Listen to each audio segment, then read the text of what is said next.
بسم اللہ الرحمن الرحیم۔ عربی زبان سیکھنے کے لیے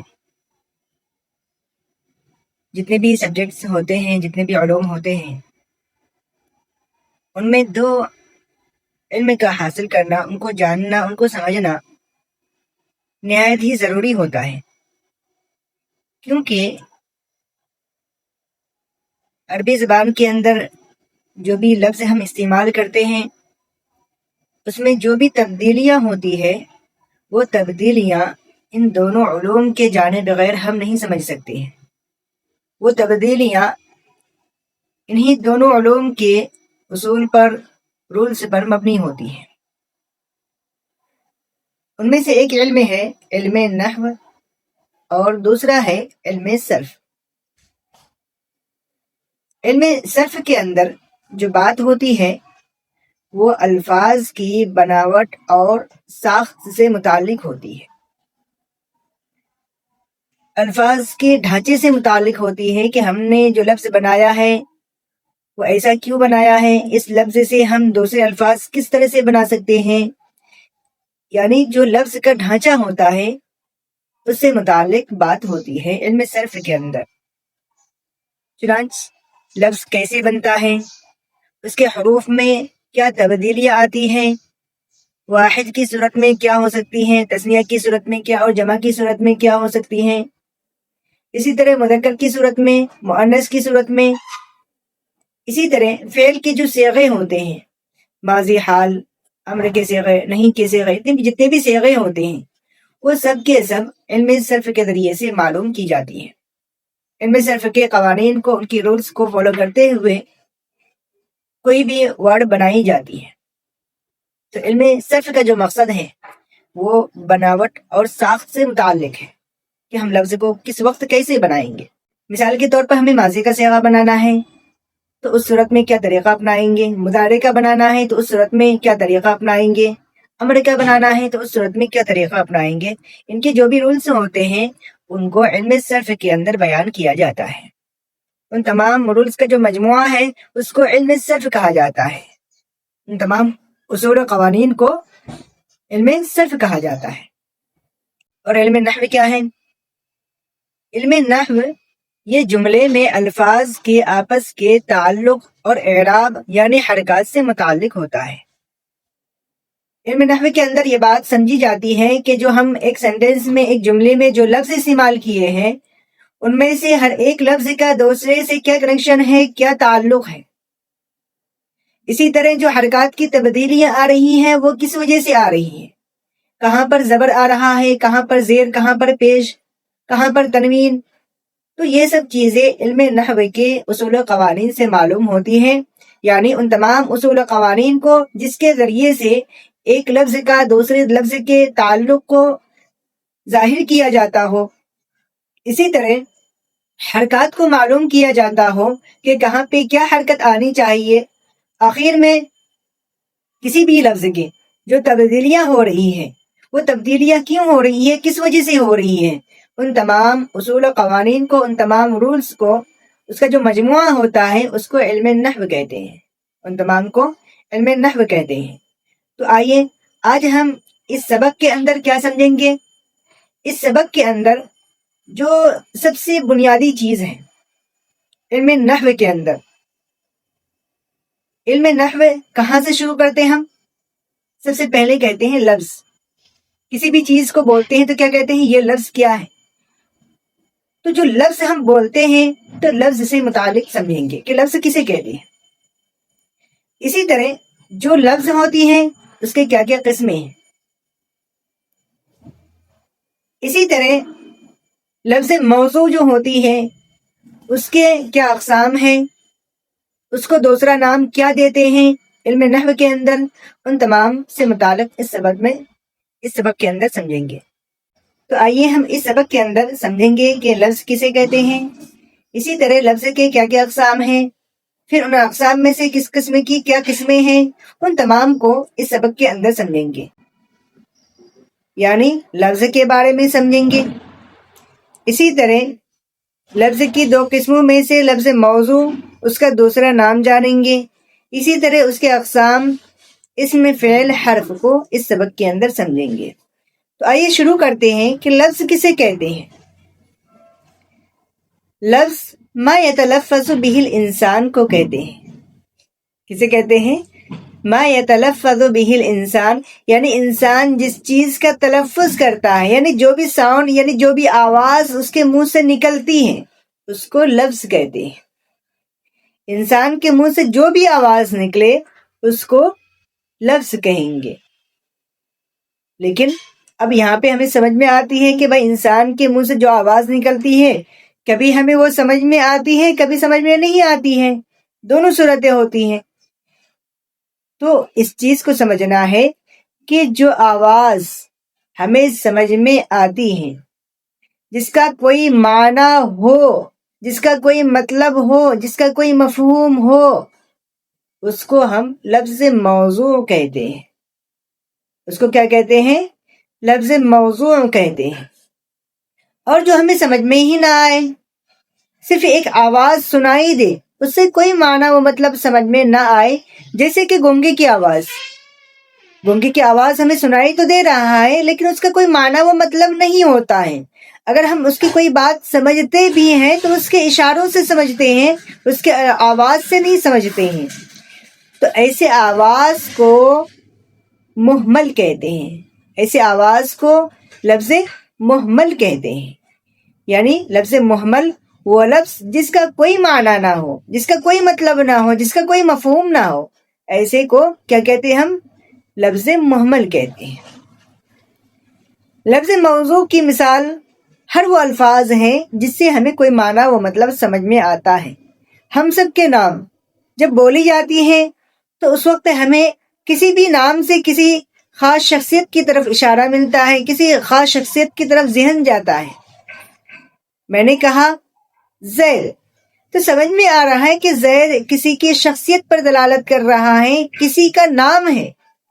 تو یہ لفظ زید کیا ہے؟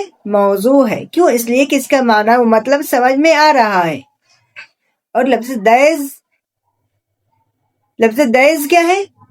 اس کا کوئی معنی و مطلب نہیں ہے، اس کا کوئی بھی معنی و مطلب نہیں ہے، یہ صرف ایک آواز ہے، تو اس کو لفظ مہمل کہیں گے۔ جیسے ہم اردو کے اندر ہی استعمال کرتے ہیں چائے وائے، تو دیکھیے یہاں پر ایک لفظ موضوع ہے، ایک لفظ مہمل ہے۔ ہم نے کہا چائے، تو اس سے سمجھ میں آ رہی ہے کہ ایک خاص چیز کی طرف اشارہ ہو رہی ہے۔ اور اس کے اندر جب وائے استعمال کرتے ہیں تو یہ لفظ مہمل ہے، اس کا کوئی معنی و مطلب نہیں ہے، ہم چائے کے ساتھ میں ایسے ہی استعمال کر دیتے ہیں لفظ وائے، اس کا کوئی معنی و مفہوم نہیں ہے، صرف ایک آواز ہے۔ تو یہ لفظ وائے جو ہے یہ مہمل ہے، موضوع نہیں ہے۔ اور چائے جو ہے ایک خاص چیز کی طرف اشارہ مل رہی ہے، تو یہ کیا ہے؟ لفظ موضوع ہے۔ تو یہاں تک بات سمجھ میں آ گئی کہ لفظ کی دو قسمیں ہوتی ہیں، ایک لفظ موضوع، ایک لفظ مہمل۔ لفظ موضوع جس کا کوئی معنی ہو، جس کا کوئی مطلب ہو، اور لفظ مہمل جس کا کوئی معنی و مطلب نہ ہو۔ اب ہم آگے چلتے ہیں کہ لفظ موضوع کہ جس کا کوئی معنی و مفہوم ہو، اس کا نام عربی کے اندر کلمہ بھی ہے۔ لفظ موضوع کو کلمہ بھی کہتے ہیں۔ ہم کہتے ہیں یہ کلمہ کیا ہے، یہ کلمہ کیا ہے، یعنی لفظ موضوع کیا ہے۔ تو لفظ موضوع کا دوسرا جو نام ہے وہ لفظ کلمہ ہے۔ وہ کیا ہے؟ کلمہ ہے۔ اب ہم یہاں سے یاد رکھیں گے کلمہ کو، لفظ موضوع یعنی کلمہ۔ کلمہ 3 قسموں پر منحصر ہوتی ہے، 3 اس کی قسمیں کی جاتی ہیں، یعنی کلمہ کی 3 قسمیں ہیں۔ وہ کیا کیا؟ اسم، فعل، حرف۔ عربی زبان میں جتنے بھی الفاظ ہیں وہ تمام کے تمام الفاظ ان تینوں میں سے کسی نہ کسی کے اندر ہیں۔ چاہے تو وہ لفظ اسم ہوگا، چاہے تو وہ لفظ فعل ہوگا، چاہے تو وہ لفظ حرف ہوگا، اس کے علاوہ کچھ اور نہیں ہو سکتا ہے۔ تمام کے تمام الفاظ وہ چاہے تو اسم ہے، چاہے تو فعل ہے چاہے تو حرف ہے۔ اب ہم سمجھیں گے کہ اسم کسے کہتے ہیں، فعل کسے کہتے ہیں اور حرف کسے کہتے ہیں۔ تو اسم کسے کہتے ہیں؟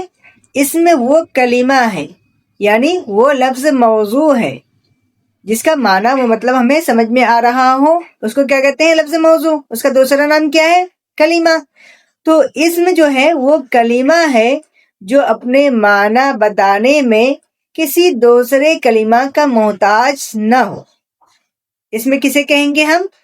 کہ وہ جو اپنا معنی بتا رہا ہے، ہمیں جو اس کا معنی مفہوم ہو رہا ہے، اس کے لیے ہمیں اس کے ساتھ کسی اور لفظ کی ملانے کی نوبت نہ آئے، کسی اور لفظ کی ملانے کی حاجت و ضرورت نہ ہو، کسی اور لفظ کے محتاج نہ بنے، تو اس کو کیا کہتے ہیں؟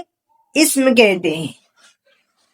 اور اس میں کوئی زمانہ یعنی ماضی، حال اور مستقبل میں سے کوئی نہ پایا جائے۔ زمانہ یہ 3 قسم کے ہوتے ہیں۔ ایک تو وہ ہوتا ہے جو گزر گیا، ایک وہ ہے جو ابھی ہو رہا ہے، اور ایک وہ ہے جو آئندہ ہوگا۔ تو جو گزر گیا اس کا نام ماضی ہے، جو فی الحال ہو رہا ہے اس کو کیا کہیں گے؟ حال کہیں گے، اور جو آئندہ ہوگا اس کو مستقبل کہیں گے۔ تو اس میں جو لفظ ہوتا ہے وہ لفظ اپنا معنی بتانے میں کسی اور کا محتاج نہیں ہوتا ہے، اور اس کے اندر کوئی زمانہ بھی نہیں ہوتا ہے، اس کے اندر کوئی زمانہ بھی نہیں ہوتا ہے۔ مثال کے طور پر زیدن ایک شخص کا نام ہے، اس سے معنی اور مطلب سمجھ میں آ رہا ہے، لیکن اس کے اندر کوئی زمانہ نہیں پایا جاتا۔ ہم سب کے نام مطلب سمجھ میں آ رہا ہے کہ ہماری شخصیت پر میرا نام دلالت کرتا ہے، جب میرا نام بولی جائے تو ہماری طرف اشارہ ہوتی ہے، لیکن اس کے اندر کوئی بھی زمانہ نہیں ہوتا ہے، تو اس کو کیا کہتے ہیں؟ اسم کہتے ہیں۔ ہم سب کے نام کیا ہے؟ اسم ہے۔ کتاب، ہم نے کہا کتاب، اس سے ایک خاص چیز کی طرف اشارہ مل رہی ہے، ایک خاص چیز کو کتاب کہتے ہیں، اور اس کے اندر بھی کوئی زمانہ نہیں ہے۔ مسجد ایک جگہ، خاص جگہ کا نام ہے، تو جب ہم نے مسجد کہا کہ ایک خاص جگہ کی طرف ہمیں اشارہ ملتا ہے کہ ایک خاص جگہ کا نام ہے، لیکن ساتھ میں کیا ہے کہ کوئی زمانہ نہیں ہے۔ قلم ایک خاص چیز کی طرف ہمیں اشارہ مل رہا ہے کہ ایک لکھنے کی چیز ہوتی ہے، اور اس کے اندر کوئی بھی زمانہ نہیں ہے۔ تو اسم کس کو کہیں گے؟ وہ کلمہ جو اپنا معنی بتانے میں کسی کا محتاج نہ ہو اور اس کے اندر کوئی زمانہ بھی نہ ہو۔ یعنی اس کے اندر 2 پوائنٹ ہیں، ایک تو یہ ہے کہ وہ اپنے معنی بتانے میں کسی کا محتاج نہیں ہوتا ہے، دوسرا پوائنٹ ہے کہ اس میں کوئی بھی زمانہ نہیں ہوتا ہے۔ اب ہم فعل کسے کہیں گے؟ فعل کے اندر پہلے پوائنٹ تو وہی ہے جو اسم کے اندر ہے، کہ فعل وہ کلمہ جو اپنے معنی بتانے میں کسی کا محتاج نہ ہو، اپنے معنی بتانے میں کسی کا محتاج نہ ہو، اور اس میں کوئی نہ کوئی زمانہ پایا جاتا ہو، اس میں کوئی زمانہ ماضی، حال، مستقبل میں سے پایا جائے۔ فعل کے اندر کوئی نہ کوئی زمانہ ہوتا ہے، چنانچہ جو بھی کلمہ فعل ہے وہ فعل اپنا معنی بھی بتائے گا، اس کے لیے کسی اور لفظ کی ضرورت اس کو نہیں پڑے گی، اور اس کے اندر کوئی نہ کوئی زمانہ پایا جائے گا، اس کے اندر کوئی نہ کوئی زمانہ پایا جائے گا۔ مثال کے طور پر ہم نے کہا کتبہ، یہ اپنا معنی بتا رہا ہے کہ اس نے لکھا، اس کے لیے کسی اور لفظ کی محتاجگی نہیں ہے۔ ہم نے کہا وہ لکھا، تو اس سے کیا سمجھ میں آ رہا ہے کہ لکھ چکا ہے، ابھی نہیں لکھ رہا ہے یا آئندہ نہیں لکھے گا، لکھ چکا ہے۔ مطلب یہ کہ ماضی اس کے اندر ہمیں زمانہ سمجھ میں آ رہا ہے، وہ لکھا، لکھ چکا ہے، مطلب ماضی اس کے اندر زمانہ بھی ہے۔ تو کتبہ اس نے لکھا، یہ اپنا معنی بھی بتا رہا ہے اور اس کے اندر تینوں زمانوں میں سے ایک زمانہ ماضی پایا جا رہا ہے۔ یکتب وہ لکھتا ہے۔ دیکھیے یکتب کے اندر ہمیں معنی بھی سمجھ میں آ رہا ہے، وہ لکھتا ہے، کسی اور لفظ کو ملانے کی ضرورت ہمیں نہیں ہے یہاں پر، اور ساتھ میں یہ بھی بتا رہا ہے کہ لکھتا ہے، لکھ رہا ہے، یعنی فی الحال لکھ رہا ہے، یعنی اس کے اندر زمانہ حال پایا جا رہا ہے، اس کے اندر زمانہ حال پایا جا رہا ہے۔ سیکتب وہ لکھے گا۔ دیکھیے اس کے اندر بھی کیا ہے، معنی خود بتا رہا ہے کہ اس کے معنی کیا ہے، وہ لکھے گا، ساتھ میں یہ بھی ہمیں سمجھ میں آ رہا ہے کہ لکھے گا یعنی مستقبل کے اندر، یعنی آئندہ لکھے گا، تو اس کے اندر زمانے بھی پایا گیا کہ اس کے اندر مستقبل کا زمانہ ہے۔ تو فعل کس کو کہیں گے؟ جو اپنا معنی خود بتائے، کسی اور لفظ کی اس کو ضرورت و حاجت نہ ہو، اور ساتھ میں اس کے اندر تینوں زمانوں میں سے کوئی ایک زمانہ پایا جائے۔ اب ہم آگے چلتے ہیں کہ حرف کس کو کہتے ہیں۔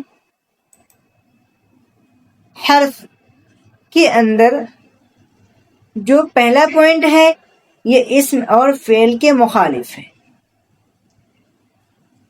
کہ اس کے اندر اپنے معنی بتانے میں دوسرے کی محتاجگی ہوتی ہے۔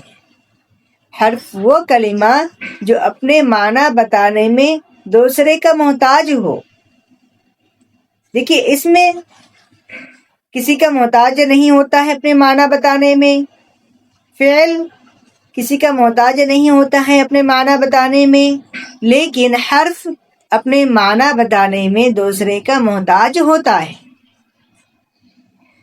دوسری پوائنٹ کیا ہے؟ زمانہ کے بارے میں، کہ یہ زمانہ نہ پائے جانے کے اعتبار سے ایسا ہی ہے جیسا کہ اسم کے اندر بھی کوئی زمانہ نہیں ہوتا ہے، اسی طرح حرف کے اندر بھی کوئی زمانہ نہیں ہوتا ہے، حرف کے اندر بھی کوئی زمانہ نہیں ہوتا ہے۔ چنانچہ ہم نے لفظ حرف استعمال کیا من کے معنی سے، لیکن ہمیں اس سے کوئی مطلب سمجھ میں نہیں آ رہا ہے جب تک کہ ہم اس کو کسی اور کلمات سے نہ ملائے، کسی اسم سے نہ ملائے۔ ہم نے کہا من البیت، البیت کیا ہے؟ اسم ہے، کہ وہ اپنے معنی بتا رہا ہے کہ اس کا معنی گھر ہے اور اس کے اندر کوئی زمانہ نہیں ہے۔ من البیت گھر سے، تو ہمیں من کا جو معنی سمجھ میں آیا وہ البیت کے ساتھ میں ملا کر سمجھ میں آیا۔ صرف ہم اگر من یوز کریں تو کوئی معنی مطلب سمجھ میں نہیں آتا ہے کہ من سے کیا مطلب ہے، کوئی مفہوم ہمیں سمجھ میں نہیں آ رہا ہے۔ حروف جارہ جتنے بھی ہیں، من، الی، فی، یعنی حرف جار یا حرف جتنے بھی ہیں، صرف حرف جار نہیں بلکہ حروف جتنے بھی ہیں، سب کے سب یہی ہے کہ ہمیں صرف اس لفظ کے استعمال کرنے سے کوئی معنی مطلب سمجھ میں نہیں آنے والا ہے جب تک کہ ہم اس کو کسی اور کے ساتھ میں نہ ملائے، یعنی کسی اسم کے ساتھ میں نہ ملائے، تب تک اس کے معنی و مفہوم ہمیں سمجھ میں نہیں آ سکتا ہے۔ خلاصہ کے طور پر ہم اس ٹیبل کے اندر دیکھیں، سب سے پہلے ہے لفظ موضوع، یعنی کلمہ کے اقسام۔ کلمہ کے اقسام آپ نے پڑھ لیا ہے، کتنے ہیں؟ 3 ہیں۔ کیا کیا؟ پہلی قسم اسم، دوسری قسم فعل، تیسری قسم حرف۔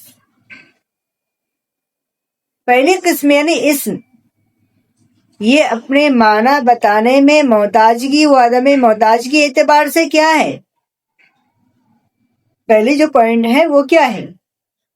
یعنی وہ اپنے معنی خود بتا رہا ہے یا نہیں بتا رہا ہے؟ تو اسم اپنے معنی بتانے میں کسی کا محتاج نہیں ہوتا ہے، وہ اپنا معنی خود بتاتا ہے، کسی کی اس کو محتاجگی نہیں ہے۔ دوسری پوائنٹ کیا ہے؟ زمانہ پائے جانے اور نہ پائے جانے کے اعتبار سے۔ زمانہ کتنی ہے؟ 3 ہے، ماضی، حال، مستقبل۔ تو اسم کسے کہیں گے؟ زمانے کے اعتبار سے اس کے اندر کوئی زمانہ نہیں ہوتا ہے، اس کے اندر کوئی زمانہ، اسم کے اندر کوئی زمانہ نہیں ہوتا ہے۔ چنانچہ اسم کی تعریف کیا ہو گئی؟ اسم اپنے معنی بتانے میں کسی کا محتاج نہیں، اس میں کوئی زمانہ بھی نہیں، اس کے اندر کوئی زمانہ بھی نہ ہو۔ اور فعل جو ہے، فعل میں پہلے پوائنٹ وہی ہے کہ اس کے اندر بھی اپنے معنی بتانے میں کسی کے محتاجگی نہیں ہے، یہ اپنے معنی بتانے میں کسی کا محتاج نہیں ہوتا ہے۔ اور زمانے کے اعتبار سے کہ اس کے اندر کوئی نہ کوئی زمانہ پایا جاتا ہے، یعنی اسم کے مخالف، اسم کے مخالف ہے کہ اسم کے اندر زمانہ نہیں ہوتا ہے، اس کے اندر زمانہ ہوتا ہے۔ اور حرف کے اندر پہلے پوائنٹ یہ اسم فعل دونوں کے مخالف ہے کہ اس کے اندر اپنے معنی بتانے میں کسی اور کی حاجت و ضرورت ہوتی ہے۔ جب تک کہ ہم اس کو کسی کلمے کے کسی اسم کے ساتھ میں نہ ملائے تب تک اس کے معنی و مفہوم ہمیں سمجھ میں آنے والا نہیں ہے۔ اور جو زمانے کے اعتبار سے دوسری پوائنٹ ہے، اس کے اندر زمانہ بھی نہیں ہوتا ہے، یعنی اسم کی طرح اسم کے اندر بھی زمانہ نہیں ہوتا ہے، اس کے اندر بھی زمانہ نہیں ہوتا ہے۔ پہلے کی مثال یعنی اسم کی مثال زید، یا کوئی بھی نام لے لیجیے، آپ کسی کے بھی نام لے لیں، وہ اسم ہے۔ اور فعل کی مثال کتبہ، اس نے لکھا، یکتب، وہ لکھتا ہے، سیکتب، وہ لکھے گا۔ اور حرف من کے معنی سے، اس کے معنی و مفہوم ہمیں مکمل سمجھ میں نہیں آئیں گے جب تک کہ ہم اس کو کسی اور کے ساتھ میں نہ ملائیں۔ اب انشاءاللہ اگلے سبق کے اندر ہم اسم کے بارے میں سمجھیں گے کہ اسم کی علامت کیا ہوتی ہے، ہم اسم کی پہچان کیسے کریں گے۔ سینٹینس ہیں، ہم ان میں دیکھیں گے کہ اس میں کون کون سے لفظ آئے ہیں، ان میں سے کون کون سے لفظ اسم ہیں، تو ہم اسم کے بارے میں سمجھیں گے اگلے سبق کے اندر کہ اس کی علامتیں کیا کیا ہوتی ہیں، ان علامتوں کے ذریعے سے ہم اسم کی پہچان کریں گے۔